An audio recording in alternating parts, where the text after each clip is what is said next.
And I am back, and I decided that Ferrero Rocher should probably be a treat at the end of the video, not before I shoot a video.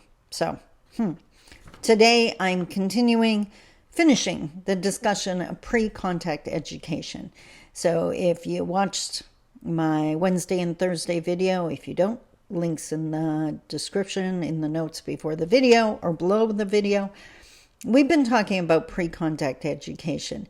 The fact that indigenous nations, we had governance systems, we had education systems, we had justice systems, we had all of the systems that Canada now has. They just totally didn't look like their European counterparts. And this week, I've really focused on the fact that the education system, the Canadian education system, has been failing Indigenous youth for years. And it's one of those cases where in business, if you had a process that wasn't achieving the desired results, you would change the process.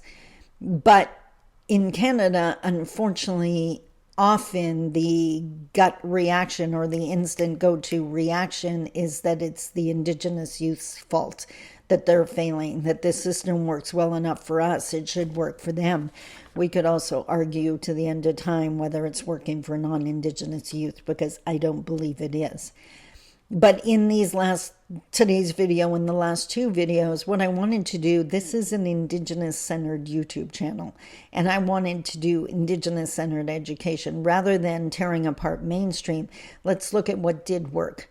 The pre-contact Indigenous education systems and the characteristics of those. That's what I'm going to do today, where I'm going to share the last 8 characteristics, and then the challenge goes over to you. If you're involved with mainstream education, how can you tweak it? Because the more of these you include, the more successful the Indigenous youth are going to be. And I promised to share a story yesterday. I should probably do that first. Let's talk about it.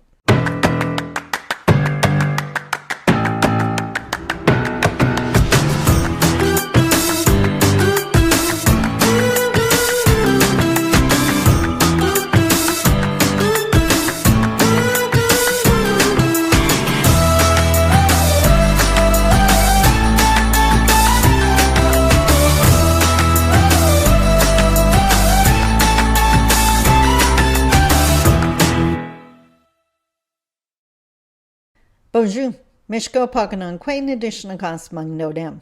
Hi everybody, my name is Sandy Boucher. I'm Red Thunderbolt Woman of the Loon Clan, a proud member of Seine River First Nation in Treaty 3 territory in Northern Ontario, Canada.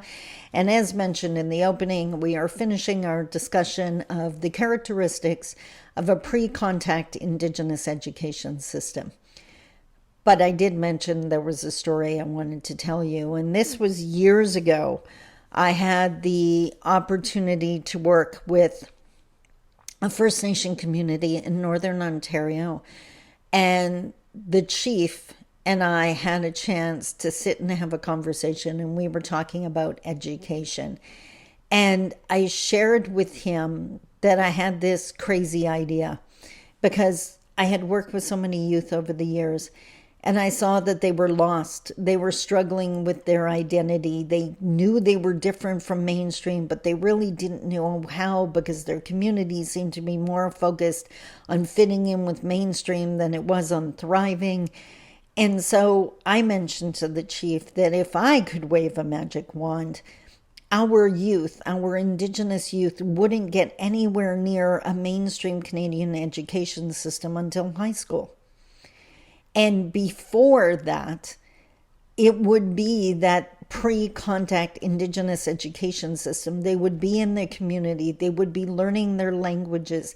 They would be learning how to survive, how to fish, how to hunt, how to build homes, how to prepare meals. They would have their confidence because they would have all these skill sets. They would have learned the teachings from the elders. They would have learned the history of their community, listening to the leadership, discussing the challenges of the day. We would be preparing them to be the warriors that we need them to be. And of course, they would know math and the whole 9 yards. And yes, they would even learn English as a second language so that they could go into the high school system. And at that point, yes, they would learn the mainstream skills, but they would know who they are. They would have the identity. So when people centered them out and pointed out they were different, they'd already know that, but it wouldn't be a negative anymore.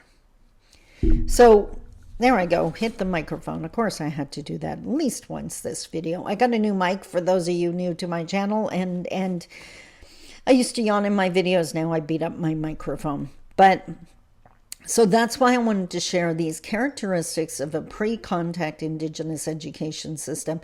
For anyone whose youth is struggling in a school system, this is the kind of stuff we need, because the entire pre-contact Indigenous education systems, because different nations had different characteristics, these are the generalities, the things they all had in common. But it was so youth-focused, the success, the survival of that youth, and success meaning that they became a better person and they knew how to survive. It was not about wealth acquisition, right? It was, do you know more than you did yesterday, meaning more about you, more about your community, more about life, more about how to serve. And do you know how to survive if something happened?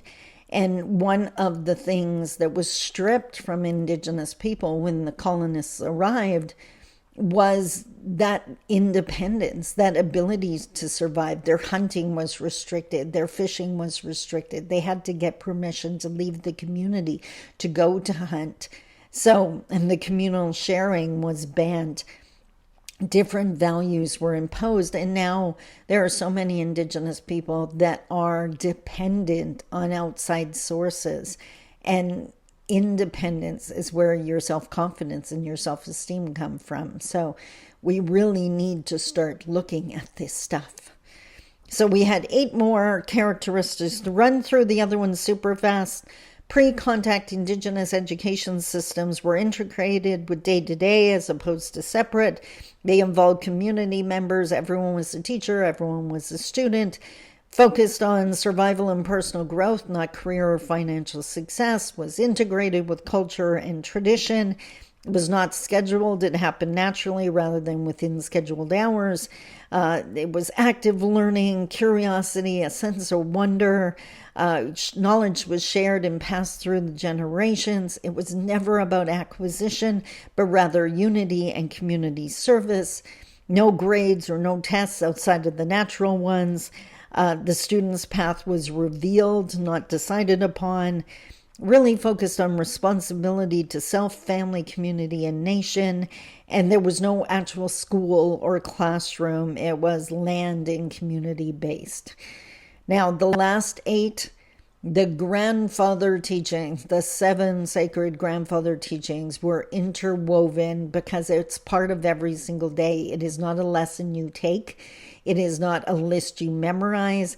It's traits you live. So living, loving each other and the world and the animals and the plants and everything that's within it. Practicing and building your wisdom, respect for yourself and other people, bravery or courage to share your truth in a respectful way, being honest to yourself and others, humility always, and truth, that deep truth that resonates. Huge, huge part of pre-contact Indigenous education systems. Next, and I love this, the education was needs-based as opposed to subject-based. So they didn't learn math. They learned how to prepare a feast for the community. Math's going to be involved. You got to make sure there's enough how many people are in this community. You're going to need to know how to count. Looking at this meal, how are you going to divide it up? You're learning fractions now. needs-based as well, rather than subject-based. Y'all learned how to count because you needed to. You learned the directions because you needed to know how to get home after you went on that hike. Needs-based as opposed to subject-based. I love that one. Child and community driven. So depending on where the community was, you're going to learn different traits. Obviously, fishing is not going to be a huge part of your upbringing if your community's in the middle of the prairie provinces, right? How you're going to fish on the East Coast as opposed to Northern Ontario is going to be totally different. And is this community, is there a drought? Has there been a lot of rain? Like, what kind of animals are interacting with the community? So very child-based, child-focused, and community-driven. And last but not least, the language tied into everything. Anishinaabe is very much practical, land-based, a language and integral to day-to-day life, and that would be part of it. Like I said, learning English as a second language. Another thing I absolutely love that so ties in, and like I said in one of the earlier videos, my mom used the metaphor of the puzzle piece and how everything fits together. The aspects of a pre-contact education system all fit together to provide that youth with what they would need to become a successful adult. And I think, again, that's one of the reasons mainstream education doesn't work, because it's separate. It doesn't fit the puzzle piece. It may be a puzzle piece, but from a different puzzle, and it doesn't fit. One of the characteristics of an Indigenous pre-contact education system, that puzzle, is the fact that there were no timelines and no rush. That you didn't have to have this done in 40 minutes. You didn't have to answer this in 5 minutes. You had to prepare for the next season. You had to do what you could in this day before dark. But outside of natural deadlines, there was no time. It was not this clock worship, this big hand touching the 12 and everything changes. Or worse, you got to pack up everything and go to a different classroom now. Like little marching soldiers. No, just hard pass. As I've already alluded to, but now I'm just going to highlight it, there was no curriculum. You didn't have to learn certain things on Monday, or by June. It was what the youth needed, what the community needed, and what they gravitated to. So long as they were growing and learning every single day, which is going to happen naturally. Of course, I had to yawn. It's the end of the week. Oh, here's another one. And I'm Indigenous lens here, looking at it. Pre-contact Indigenous education, the youth were guided. They weren't controlled, right? It wasn't about walking in that single line to the next class. It wasn't about move when the bell goes off, which is way too residential school. It was, you ate because you were hungry, right? And you went home because it was dark, right? So guiding the youth, not controlling them. If they want to run off and do something, they ran off and did something because that's where their interests would take them, and feeding that. Imagine a child never getting in trouble for following up on their interests. Now we're talking empowered, happy, and very wise youth. Last but not least, I did mention this sentence where we focused on raising the next generation of warriors, that we knew we needed skilled hunters and fishermen and warriors. We needed strong voices. We needed people who understood the history of the community so that they could speak to what comes next. That they would be able to live up to the responsibilities of adulthood. I think way too many, what I see in mainstream is so many people thinking, like we joke around about having to adult now. Well, we've always had to adult. That's adult wasn't this get out of jail free card. It wasn't this massive freedom. With a gift comes responsibility. You want your own place that has way more responsibility than a shared place. You want a healthy bank account that comes with way more responsibility than an empty one does. But those are choices. So there you have it, the pre-contact education system. Like I said, I do a full day seminar on it. But this is the pre-contact Indigenous education system. These are the characteristics that allowed and promoted Indigenous youth and allowed them to thrive.